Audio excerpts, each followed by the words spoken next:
I think in identifying people earlier in their journey, it means that we can work with people's wishes. Early identification has been shown in literature, research, and experience to benefit patients in a couple of very significant ways. Number one, the quality of their life improves, and number two, they actually live longer. It's really a paradigm shift. It's thinking differently about palliation, so it's not just end-of-life care. How do we take the level of care that is being provided to patients in their home to the next level of excellence? How do we use the tools that are available to us around early identification, the screening tools, the surveys that we can tap into, and how did we need to modify them to the local context?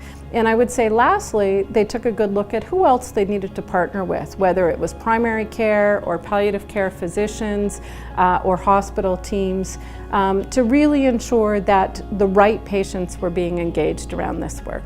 So the tool really helps us in looking at those criteria for palliative. From January of 2015 to date, we have identified 398 patients as palliative. Two really important measures that we also tracked, because we wanted to make sure that although we were increasing the number of people identified, wasn't making a difference in their experience in their life.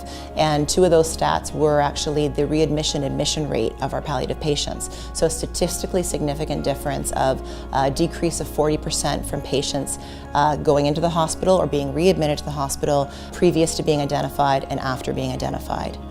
In addition, we saw a decrease of 19% of patients actually dying in the hospitals. So we know patients want to die in their homes for the most part, and we want to do what we can to support them to do that. And this project, by having those early conversations, enabling that care to be connected, has allowed us, and we've seen it in the stats, for patients to actually remain in the home and die in their location of choice. If people want to be at home, we can set all that up in advance, and we can speak to families also around their wishes so we can support that. We did hear that patients and families felt the benefit of being able to have those conversations earlier with their providers, with their families and their loved ones, talking about their wishes, being able to make some decisions and planning before they were in a place of crisis. I think with healthcare, and particularly with this project, it's our role and our responsibility to challenge each other and to find the best solutions that we can, to do things differently, to test things, to track things, and really at the end of the day, patients are the ones who will benefit from that approach.